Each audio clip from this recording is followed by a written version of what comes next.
Hello बच्चों, let's see the question. So the question says match the column 1 with column 2। तो यहाँ पे देखिए कॉलम 1 में हमारे पास A B C D E F 6 datas है और कॉलम 2 में हमारे पास P Q R S T U 6 datas है। तो कॉलम 1 में जो डाटास है ये देखिए डिफरेंट सॉल्यूशन मेंशन किया है। ए में सैचुरेटेड सॉल्यूशन, बी में बाइनरी सॉल्यूशन, सी में आइसोटोनिक सॉल्यूशन, डी में हाइपोटोनिक सॉल्यूशन, ई में सॉलिड सॉल्यूशन एंड एफ में आपका हाइपरटोनिक सॉल्यूशन।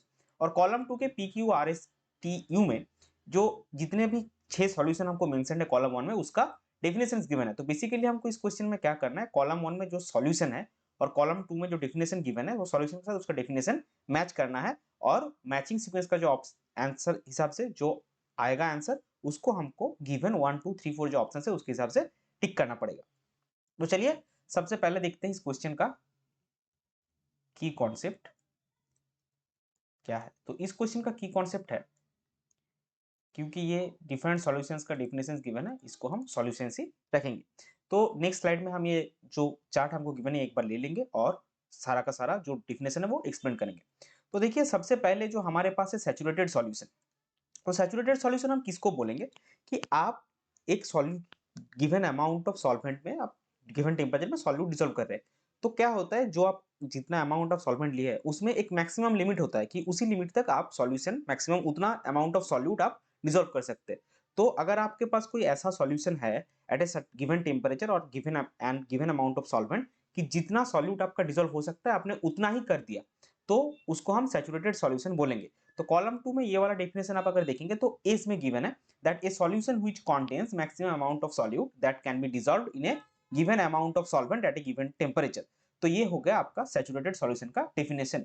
सो कॉलम 1 के ए के साथ आपका मैच करेगा कॉलम 2 का एस। अभी चलते हैं बाइनरी सॉल्यूशन में। बाइनरी सॉल्यूशन का डेफिनेशन बहुत ही सिंपल है कि आपने एक सॉल्यूशन लिया जिसमें अगर आपका जो कंपोनेंट्स है, टोटल कंपोनेंट्स अगर आपका 2 होगा तो उसको हम बाइनरी सॉल्यूशन बोलेंगे, जो कि हमारे कॉलम 2 के आर में है, that is solution with 2 components. So column 1 के बी के साथ कॉलम 2 का आर मैच करेगा।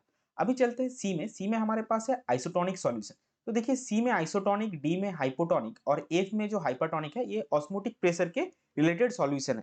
तो यहाँ पे क्या होता है, आपका एक गिवन स्टैंडर्डाइज सॉल्यूशन होता है या फिर आपको एक गिवन सॉल्यूशन ऑलरेडी है, उसके रिस्पेक्ट में आपको तीनों सॉल्यूशन मानी गिवन है, तो आपको वो तीन सॉल्यूशन को डिटरमिन करना है, आइसोटोनिक, हाइपरटोनिक और हाइपोटोनिक।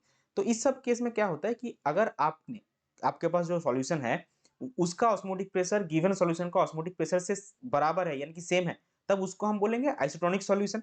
अगर उसी सॉल्यूशन का जो ऑस्मोटिक प्रेशर है वो गिवन सॉल्यूशन से कम है तो उसको हम बोलेंगे हाइपोटोनिक, और अगर वो गिवन सॉल्यूशन से ऑस्मोटिक प्रेशर उसका ज्यादा है तो उसको हम बोलेंगे हाइपरटोनिक। तो सी के साथ आप देख सकते हैं पी मैच करेगा, क्योंकि कॉलम 2 के पी में जो हमने अभी अभी डेफिनेशन बोला है वो गिवन है that solution having same osmotic pressure at a given temperature as that of given solution.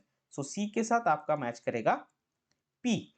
D में देखिए हाइपोटोनिक है। हाइपोटोनिक हमने क्या बोला कि जो गिवन सॉल्यूशन है उससे ऑस्मोटिक प्रेशर आपका कम होगा, जो कि कॉलम 2 के क्यू में गिवन है that a solution whose osmotic pressure is less than that of another.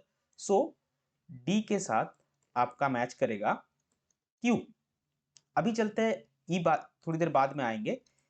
F में हमारे पास हाइपरटोनिक सॉल्यूशन है, जो हमने ऑलरेडी डिस्कस किया कि जब आप दो सॉल्यूशन का कंपैरिजन कर रहे हैं तो गिवन सॉल्यूशन से रिस्पेक्ट में अगर आपके पास जो सॉल्यूशन है वो उसका ऑस्मोटिक प्रेशर ज्यादा हुआ तो उसको हम हाइपरटोनिक बोलेंगे, जो आप देख सकते हैं कॉलम 2 के टी में है that a solution whose osmotic pressure is more than that of another.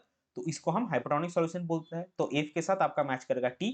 और ई में जो है हमारे पास सॉलिड सॉल्यूशन है, बहुत ये भी बाइनरी सॉल्यूशन की तरह बेसिक है कि आपका जो सॉल्यूशन है वो अगर सॉलिड फेज में सॉल्यूशन बनता है तो उसको हम सॉलिड सॉल्यूशन बोलते हैं। तो ई के साथ आपका मैच करेगा कॉलम 2 का यू। कॉलम 2 के यू में देखिए गिवन है सॉल्यूशन इन सॉलिड फेज। तो ये जो सीक्वेंस है ये अगर आप देखेंगे तो हमारा जो ऑप्शन है ऑप्शन 3 में ये वाला सीक्वेंस गिवन है।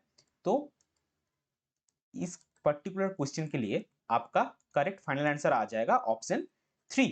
I hope you understood it well. Best of luck. Thank you.